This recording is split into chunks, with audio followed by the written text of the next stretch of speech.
వరంగల్ సంరక్ష హాస్పిటల్లో ఠాగూర్ సినిమాను తలపించేటువంటి పరిస్థితులు తలెత్తాయని చెప్పి బంధువులు ఆందోళన చేస్తున్నారు. ఇక్కడ ప్రస్తుతానికైతే హాస్పిటల్లో తమ నిండు గర్భిణి ఒక పన్నంటి బిడ్డకు జన్మనిచ్చిన తర్వాత ఆ గర్భిణి చనిపోయింది. పాపం ఆ పాప మాత్రం ఇక్కడ బాగానే ఉంది. కానీ తన తల్లి లేని పిల్ల ఉండడంతో వారి బంధువులు కూడా చాలా ఆగ్రహం వ్యక్తం చేస్తున్నారు. మరి గర్భిణీ స్త్రీ మరి ఏ విధంగా చనిపోయింది? ఆరోగ్యంగా ఉన్న తర్వాత తను వైద్యం చేసి హాస్పిటల్ ఉన్నవే రక్షించుకోవడం కోసం, కానీ ఇక్కడ ఎందుకు చనిపోయింది అన్నటువంటి కోణంలో కూడా ఆలోచిస్తున్న నేపథ్యంలో 5 రోజులు కూడా ఇక్కడ వైద్యం చేస్తున్నట్టు నటించి ఠాగూర్ సినిమాను తలపించేలా చేసి 4 లక్షలు దండుకున్నారని చెప్పి బంధువులు ఆరోపిస్తున్నారు. ప్రస్తుతానికి అస్రాబ్ అతుల్ అలాగే రిజ్వాన్ అనేటువంటి ఇద్దరు భార్య భర్తలు ఈ హాస్పిటల్కి వచ్చారు. మరి హాస్పిటల్లో చూసిన తర్వాత ఇక్కడ ట్రీట్మెంట్ సరైన విధంగా అందకపోవడంతో చనిపోయినని చెప్పి తెలిసిన తర్వాత బాగా ఆగ్రహం వ్యక్తం చేస్తున్నటువంటి బంధువులందరూ కూడా మొత్తం ఉన్నటువంటి ఇక్కడ ఫర్నిచర్ను అలాగే పూల కుండీలను కూడా ధ్వంసం చేసి నిరసన వ్యక్తం చేస్తున్నటువంటి పరిస్థితి. మరి ఇట్లాంటి సమయంలో వారి బంధువులు కూడా చాలా తీవ్రంగా నిరసన వ్యక్తం చేశారు. మరి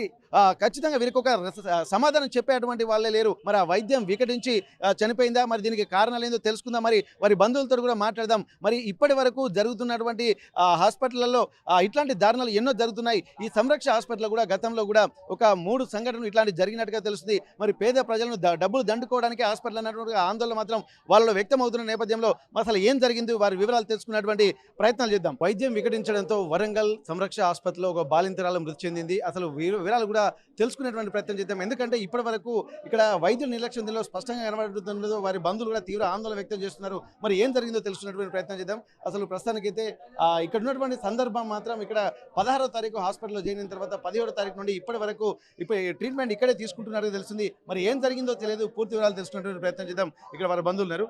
అసలు ఏం జరిగిందన్న? ఇక్కడ ఎవరైతే మృతురాలి పేరు ఏంటి, అసలు ఏం జరిగింది మీకు సమాచారం?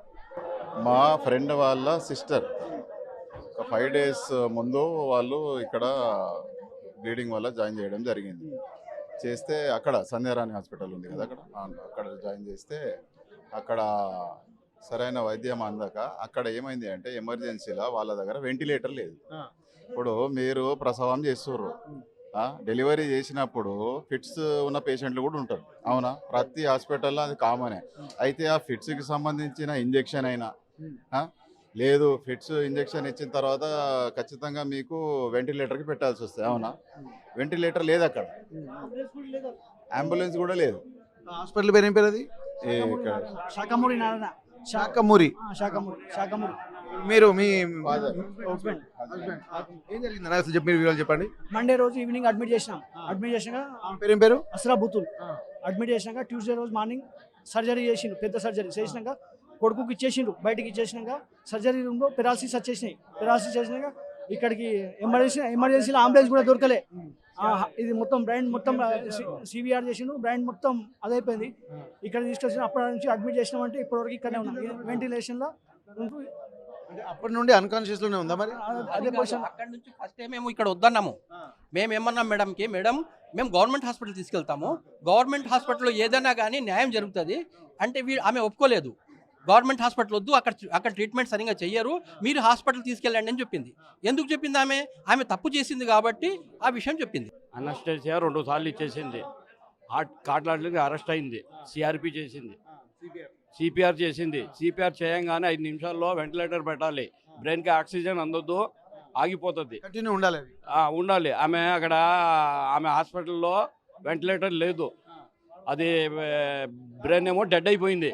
ఆమె ఇక్కడ డైరెక్టర్, ఆమె ఏం చేసింది, ఇక్కడ మేనేజ్ చేసుకోవచ్చని అక్కడ డైరెక్టర్ అక్కడ నుండి ఇక్కడ షిఫ్ట్ చేసేసింది. ఆమె హాస్పిటల్ పేరు ఏం పేరు అన్నారు? Sakhamuri Harinarayana nursing home. ఆమె ఇక్కడ షిఫ్ట్ చేసేసి ఆ రోజే ప్రాణం పోయింది.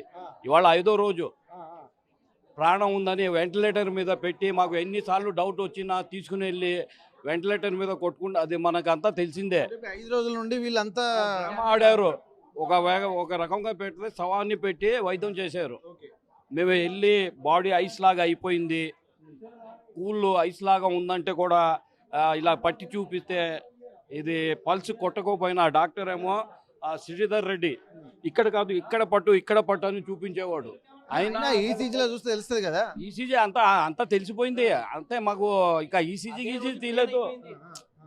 ఈసీజీ ఇప్పుడు ఆయన మనకు డౌట్ క్లియర్ చేయాలిగా, మాకు అంతా కన్ఫామ్ అయిపోయింది 100%. వాళ్ళు ఇక్కడ పట్టు ఇలా పడితే అసలు ఏం పల్స్ అనేది కొట్టుకునేదే లేదు. బాడీయే చల్లగా పడిపోయింది, ఐస్ లాగా అయిపోయింది. 1 అవర్ బాడీ 1 అవర్లో ఇదే ప్రాణం పోతే 1 అవర్లో చల్లగా అయిపోతుంది. ఐస్ లాగా ఉందన్న బొమ్మ చూపిస్తూ వైద్యం మాకు కళ్ళు తుడుస్తూ వైద్యం చేస్తూ ఇది చేశారు. ఇవాళ డిక్లేర్ చేశారు వాళ్ళు. అదే వాళ్ళు శాఖమూరి హాస్పిటల్కి వన్ ఆఫ్ ది ఈ హాస్పిటల్ కూడా సంరక్ష ఇక్కడికే పంపించుకున్నారు. మధ్యలో ఇన్ని హాస్పిటల్ ఉన్నప్పటికీ లేదు. అది ఇంకోటి శ్రీనివాసరావుకి ఆమె అక్కడ 6:30కి జరిగింది. శ్రీనివాసరావుకి 3 సార్లు ఫోన్ చేసింది ఇక్కడ, మాకు తెలియకుండా ఫోన్ చేసేసి అంబులెన్స్ ఆమె పిలిచి ఇక్కడ తీసుకుని వచ్చి ఇక్కడ ఇది చేసేసింది. ఒకవేళ అక్కడనే ఇక్కడ చనిపోయిందని చెప్తే ఆందోళన జరుగుతుందని చెప్పి 5 డేస్ ఇక్కడ డైరెక్టర్గా లోపల పెట్టేసి ఏదో ఐసీయూలో పెట్టేసి డ్రామా ఠాకూర్ సినిమా లాగా డ్రామా చేద్దామని అలాగే చేసి వాళ్ళ ఇది చేశారు. నిన్న రాత్రి కూడా అడిగాం మేము, ఏం లేదుగా మీరు చెప్పేది అలా చూపిస్తున్నారు, ఆర్గానిక్ ఒకటి ఫెయిల్యూర్ అయిపోతున్నాయి అది ఇది అన్నా. లేదు ఆమె కాస్త రావాలి, ఎంఆర్ఐ తీయాలి. ఇంకోటి డ్రామా ఎలా క్రియేట్ చేసిందంటే అక్కడ అయిపోయింది, ఇక్కడ కూడా చేతులు దులుపుకుందామని ఎంఆర్ఐ తీయాలి, మీరు రెస్పాన్సిబిలిటీ తీసుకోండి అంటే మేము సైన్ చేస్తే మేము తీసుకుని వెళ్ళినట్లు. ఎంజిఎం సూపరింటెండెంట్ మాట్లాడి పెట్టుకుందామే, ఎంజిఎం హాస్పిటల్ పంపించేద్దామని. అక్కడికి వెళ్తుంటే సీరియస్ ఉన్న కండిషన్ అడిగి పంపించాం. అక్కడనే అలా కాదు, మేము వెళ్తే అక్కడ వెళ్ళంగానే గవర్నమెంట్ హాస్పిటల్లో ఒక రూల్ రెగ్యులేషన్ ఉంటుంది. ఓపీ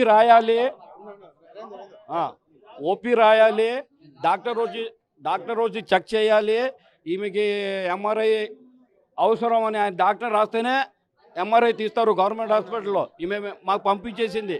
మేము ఏదో రాసిన తర్వాత 2-3 రోజులు చేస్తారు. మళ్ళీ అది కూడా మేము తీసుకుని వెళ్తే అక్కడ పెట్టేస్తే గవర్నమెంట్ కేసు అయిపోతుంది, చేతులు కడుక్కోవచ్చు అని ఆ ఒక డ్రామా చేసింది. మాకు కుదరదన్నాం.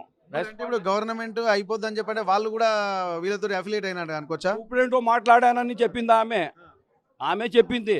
సూపరింటెండెంట్ ఎందుకు మాట్లాడుతుంది, ఈ మేనేజ్ చేస్తానికేగా అలా చెప్పింది ఆమె. అలా చేసి మేము రెస్పాన్సిబిలిటీ తీసుకోము, మీరే తీసుకోవాలంటే ఆపింది. ఆ రకంగా బయట తోసేద్దామని ప్లాన్ వేసింది ఆమె. మొత్తం వైద్యం ఖర్చులకు ఎంత డబ్బులు ఖర్చు మొత్తం? మేము 4 lakhs ఖర్చు చేసాం. 4 lakhs ఖర్చు చేసాం. డబ్బులని కట్టారా? ఫస్ట్ డే 95,000 మెడిసిన్ రాశారు వాళ్ళు. 95,000 మెడిసిన్ అవసరమా? ఫస్ట్ రోజే మాకి ప్రాణం ఉందేమో బ్రతుకుతుంది మా ఆదుర్తలో మేము చేసాం. 95,000 మెడిసిన్ అవసరమా ఆమెకి? ఫస్ట్ రోజు ఇంకా 25,000 ఏమో డిపాజిట్, ఐసీయూ డిపాజిట్ డైలీ. రోజు 25,000 మెడిసిన్ ఏమో ఫస్ట్ డే 95, అక్కడ నుండి 60-50 అది జరిగింది. 17 తారీఖు సోమవారం రోజు అడ్మిట్ చేసినాక ట్యూస్డే రోజు మార్నింగ్ సర్జరీ పెద్ద సర్జరీ చేసిరు. సర్జరీ చేసినాక బాబుని ఇచ్చేసినాక పెరాలసిస్ వచ్చి అని పిలిచిండు లోపలికి. మొత్తం సీరియస్ కండిషన్, బ్రెయిన్ మొత్తం అదైపోయింది. సంరక్షణ తీసుకొచ్చింది. అప్పటి నుంచి తీసుకొచ్చిన అంటే ఇప్పటి వరకు ఇట్లనే ఉన్నాయి, ఆమె చనిపోయింది. ఇప్పుడు అమ్మాయి తండ్రి ఉన్నాడు, ఒకసారి మృతురాలి తండ్రి మీరు చెప్పండి అన్న. అదే మంగళవారం రోజు డెలివరీ అయింది 5:30కి. ఎమ్మండే ఏమో ఫిట్స్ వచ్చేసింది. ఫిట్స్ వచ్చిన తర్వాత ఇక్కడ షిఫ్ట్ చేసిండు సంరక్ష హాస్పిటల్లో. ఆమె అంబులెన్స్ ఇది చేసింది, అంబులెన్స్కి పిలిచి ఇక్కడ తీసుకొచ్చింది. మళ్ళీ ఏమో ఇక్కడ తీసుకొచ్చిన తర్వాత వెంటిలేటర్ పెట్టిన తర్వాత ఉండేది ఇక్కడ ఎల్బీ నగర్ వరంగల్. సిఆర్పి కూడా అక్కడ చేసింది, మళ్ళీ తీసుకొచ్చి ఇక్కడ చేసింది సిఆర్పి. మళ్ళీ ఏమో వెంటిలేటర్ పెట్టింది, మళ్ళీ ఖర్చు చేపించిండు. ఫస్ట్ రోజు 90,000 25,000 డిపాజిట్ ఐసీయూ కోసం. ఫస్ట్ రోజు ఏమన్నా బ్రెయిన్ డ్యామేజ్ అయిపోయింది. అది వాళ్ళు చెప్పలే, మొత్తం నోరుతో మాటలేపోయింది. అది కూడా ఆగిపోయింది. కళ్ళు ఆగిపోయింది, నోరే ఆగిపోయింది. కొట్టుకున్నది బాగా కొట్టుకున్నది బిడ్డ. కొట్టుకున్న తర్వాత తీసుకొచ్చి పెట్టిండు. తర్వాత ఏమో ఇక డ్రామాలు చేస్తాడు. ఇక్కడ హెల్త్ ఎమర్జెన్సీ అన్నప్పుడు ఎన్ని డబ్బులైనా సరే ఖర్చు పెట్టడానికి సిద్ధంగా ఉన్నారు. ప్రైవేట్ హాస్పిటల్ తీసుకొచ్చిన తర్వాత ప్రైవేట్ హాస్పిటల్లో మినిమం ఫెసిలిటీస్ ఉండాలి. ఎమర్జెన్సీలో బయటికి పంపించాలన్నా కానీ అంబులెన్స్ ఉండాలి. కానీ అంబులెన్స్ కూడా లేకుండా, వెంటిలేటర్ లేకుండా మరి ఎట్లా రన్ చేస్తున్నారని చెప్పుకోవచ్చు. మరి కొంతమంది బంధువులు ఉన్నారు, వారి బంధువులు చెప్పండి అమ్మా. ఇప్పుడు హాస్పిటల్లో ఫెసిలిటీస్ లేవని చెప్పి అంటున్నారు, అయినప్పుడు కూడా మరి ఎందుకు జాయిన్ చేశారు మీరు? मंडे के दिन रात में हम लोग ज्वाइन करे हॉस्पिटल को, 9:30 के दिन लेके आए मंडे के दिन रात में। फिर 5 o'clock को उन्होंने क्या करे, लेके जा रही हूँ मैं ऑपरेशन थिएटर में बोल के बोले। ऑपरेशन थिएटर को लेके 5:30 को आके क्या बोले, बेबी हो गया बोल के दे दिए। एग्जैक्टली 5:40 को आके बोले कि फिट से आ रहे हैं उसको बोल के बोले। उन्होंने 48 आवर्स तक भी अपनी मिस्टेक जो है खुद लेने उन्होंने ये बताया कि बच्ची को पहले से फिट से आने थे होगा बोल के हमको ये स्पेशल हॉस्पिटल में ट्रीटमेंट भेज दिए। फिर 48 आवर्स के बाद में हमको आके ये बोले कि ऐसे कि मैं इनिशियस का जो दोस्त था अभी तक नहीं आए थे क्या डॉक्टर? सामने नहीं आए, अभी तक सामने नहीं आए हमारे डॉक्टर। कौन ऑपरेशन करे? संध्या रानी मैडम करे, अभी तक सामने नहीं आए हमारे, आके बात भी नहीं कर रहे उन्होंने। अभी तक कुछ जिम्मेदारी नहीं, कौन नहीं लेते? सामने नहीं है कुछ भी। తీసుకెళ్ళమన్నారు తర్వాత అసలు డాక్టర్ కూడా రాలేదు హాస్పిటల్ కి, ఇంతవరకు ఆమె రాలేదు హాస్పిటల్ కి. నిన్న ఎంఆర్ఐ కూడా తీసుకెళ్ళమని చెప్పింది, తీసుకెళ్ళలేదు నిన్న. मेरे करो बोल के कब करे थे, कब बोले थे आपको?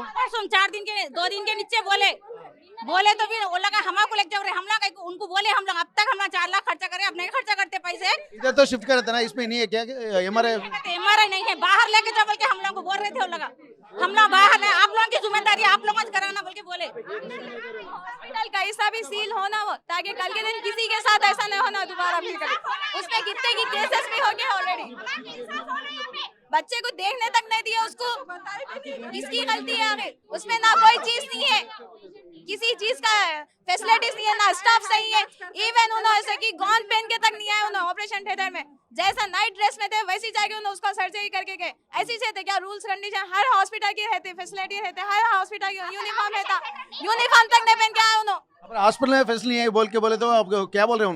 उसमें हॉस्पिटल ये नहीं है, बीपी चेकअप नहीं करा उसका पहले से। मैं जिस दिन लेके गई बीपी 1 सेकंड को चेकअप नहीं हुआ ना, खाली अल्ट्रासाउंड सुना के हटा दिया हमारे को, वहां से ईसीजी करा दिए। जो सर्जन जो डॉक्टर है उन्हें ऐसे कि गॉन भी पहन के नहीं गई थिएटर में, खाली ग्लव्स लगा के चले गई। 5 दिन के भी 5 दिन के पिछले भी मर गया था। हाँ, मगर अभी तो सिनेमा दिखाया था क्या आपको? हमारे कुछ भी सिनेमा में कुछ भी नहीं दिखाया। हमारे क्या बोले 5:40 को आके बच्ची को फिट से आ रहे हैं, कभी थे क्या फ्यूचर में, पास्ट में कभी थे क्या बोल के पूछे। हम ना नहीं थे बोले तो फिजियोथेरेपी को बुलाते बोल के बोले ठीक है बुला बोले। 5:45 को आए, उन्होंने थोड़ा बहुत ट्रीटमेंट करे। एग्जैक्टली 6 o'clock को आके क्या बोले बच्ची की ब्रेथ रुक गई बोल के बोले।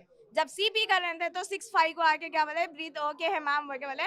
इवन मैं खुद थिएटर के अंदर थी, पूरा सिचुएशन हम लोग खुद अपने आंखों से देखे।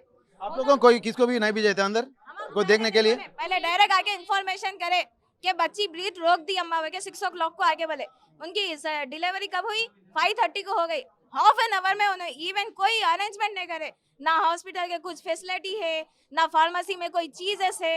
खाली इतना आके बोले कि इनिशियस का 6,000 पेमेंट करो, टैबलेट्स का 7,000 पेमेंट करो, खाली उतना ही बोले उन्होंने। पूरा वो रिपोर्ट्स भी रहता ना, वो रिपोर्ट्स नहीं दिए क्या? हमारे 5 రోజుల నుండి కూడా హాస్పిటల్ నుండి అక్కడి నుంచి తీసుకొచ్చిన తర్వాత మినిమం ఫెసిలిటీస్ లేకపోవడం వల్ల కూడా అంబులెన్స్ కూడా లేదని చెప్పి అంటున్నారు. మరి ఎక్కడ చూసినా కానీ కొంత ఇనిషియేషన్ తీసుకోవాల్సినటువంటి అవసరం అయితే కనిపిస్తుంది. సోమవారం తీసుకొచ్చిండ్రు, అమ్మాయిని అడ్మిట్ చేసిండ్రు, మంగళవారం రోజు డెలివరీ చేసిండ్రు, మంగళవారం ఈవినింగే ఆమె జరిగిపోయిందని చెప్పి మాకు ఇన్ఫర్మేషన్ వచ్చింది.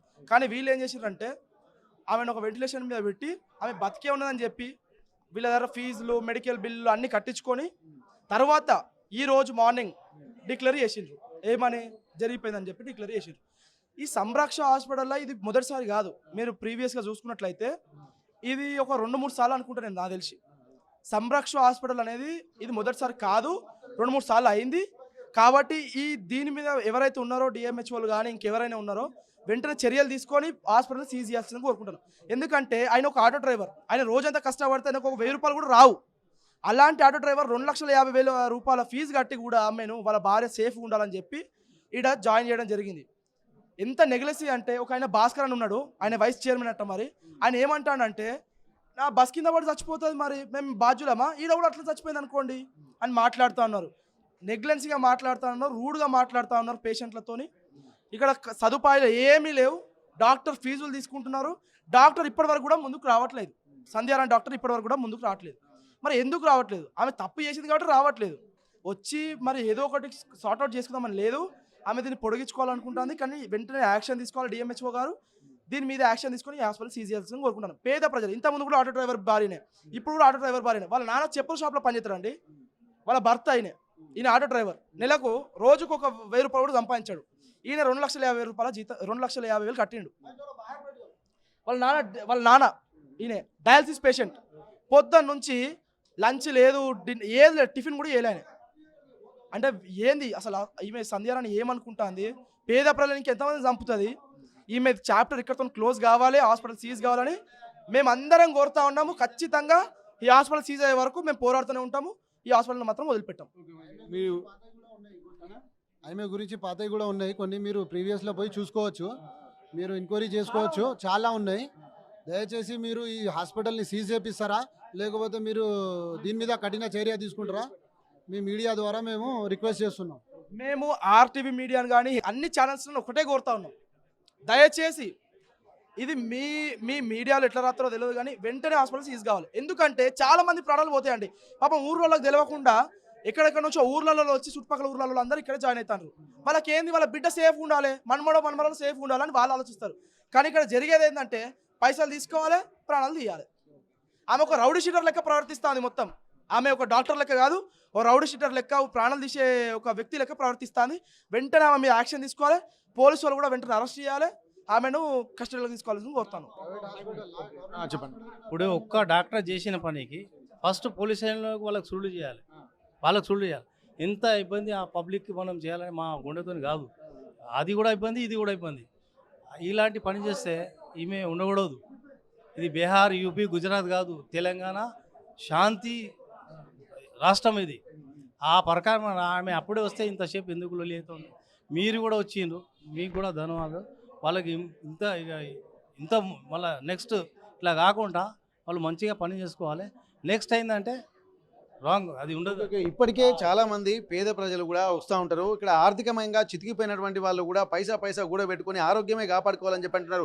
అందులో గర్భిణీ స్త్రీ కాబట్టి ఇక్కడ వెంటిలేటర్ పై ఉందనేసరికి బతుకుతా అన్నటువంటి ఆశతో 4 లక్షల వరకు రూపాయలు కూడా డబ్బులు ఖర్చు అవుతుందని చెప్పి అంటున్నారు. 90,000 అడ్వాన్స్ కట్టారు, 25,000 అదే రోజు అంటే కట్టారని చెప్పి అంటారు. ప్రతి రోజుకి 25,000 చొప్పున ఇక్కడ కడుతున్నామని చెప్పి అంటున్నారు. అయినప్పటికీ కూడా ఇక్కడ వేరే పక్కనే ఉన్నటువంటి శాఖమూరి హాస్పిటల్ నుండి కూడా ఇక్కడ సంరక్ష హాస్పిటల్కు తరలించారు. మరి ఇక్కడికి వచ్చిన తర్వాత ఇక్కడ కూడా ఫెసిలిటీస్ సరిగా లేవని చెప్పి అంటున్నారు. ఇక్కడ అక్కడ నుండి అంబులెన్స్ తీసుకురావాలన్నా కానీ ఆ టైంలోనే అంటే హాస్పిటల్లో అక్కడ ట్రీట్మెంట్ తీసుకుంటున్నటువంటి సమయంలోనే అక్కడే బ్రెయిన్ డెడ్, తను అక్కడే విగత జీవిగా మారొచ్చు అన్నటువంటి ఒక అనుమానం అయితే వ్యక్తం చేస్తున్నారు. అక్కడ ఈసీజీ పల్స్ చూసినప్పటికీ కూడా అక్కడే పల్స్ ఏం లేదు. కానీ మెరుగైన వైద్యం కోసం సిపిఆర్ చేసి ఇక్కడ తీసుకొచ్చామని చెప్పి అంటున్నారు. సిపిఆర్ చేస్తున్నటువంటి సమయంలో 5 నిమిషాల లోపు ఖచ్చితంగా వెంటిలేటర్ అందుబాటులో ఉంచాల్సి ఉంటుంది. ఎందుకంటే తనకు సిపిఆర్ చేస్తున్నటువంటి సమయంలో బ్రెయిన్కు ఆక్సిజన్ అందాలి. ఒకవేళ మళ్ళీ ఆక్సిజన్ కంటిన్యూ చేయడానికి కూడా ఇక్కడ పల్స్ వచ్చిన తర్వాత కూడా ఆక్సిజన్ కంటిన్యూ చేయాలంటే వెంటిలేటర్ మీద కూడా కావాలి. మరి ఇక్కడ ఆక్సిజన్ సిపిఆర్ చేసిన తర్వాత తను బతుకుంటున్న తర్వాత కూడా ఇక్కడ సిపిఆర్ చేసిన తర్వాత వెంటిలేటర్ లేకపోవడానికి కూడా తీవ్రంగా పరిగణించాల్సినటువంటి అవసరం అయితే కనిపిస్తుంది. మరి అక్కడ నుండి ఇక్కడ తీసుకొచ్చిన తర్వాత ఎక్కడైనా ఫెసిలిటీస్ ఉన్నాయంటే ఇక్కడ కూడా లేకపోవడం పోను ఇక్కడ గవర్నమెంట్ హాస్పిటల్కి రిఫర్ చేసేటువంటి ప్రయత్నం చేస్తున్నారు. ఈ హాస్పిటల్కి వచ్చిన తర్వాత 5 రోజులు ఇక్కడే ఉన్న తర్వాత ఇక్కడి నుండి గవర్నమెంట్ హాస్పిటల్కి అంటే ఎంజిఎంకు తరలించేందుకు కూడా ప్రణాళికలు సిద్ధం చేసుకున్నారు. ఎంఆర్ఐ చేద్దామని చెప్పి చెప్పుకున్న తర్వాత మరి ఎంఆర్ఐకి కూడా టైం పడుతుందని చెప్పి అంటారు. కానీ ఇప్పటికే జరుగుతుందంతా జరిగిపోయిందని చెప్పి చెప్తున్నారు. అయినప్పటికీ కూడా కేవలం ఠాగూర్ సినిమాలో రిపీట్ అయినట్టుగా చనిపోయినటువంటి శవానికే వైద్యం చేశారన్నటువంటి అనుమానాలు మాత్రం వ్యక్తం చేస్తున్నారు. మరి ఏం జరుగుతుందో చూడాలి. ప్రైవేట్ హాస్పిటల్కి వచ్చిన తర్వాత మరి ఇంత ఇబ్బందికర వాతావరణంలోకి వెళ్తున్నారు.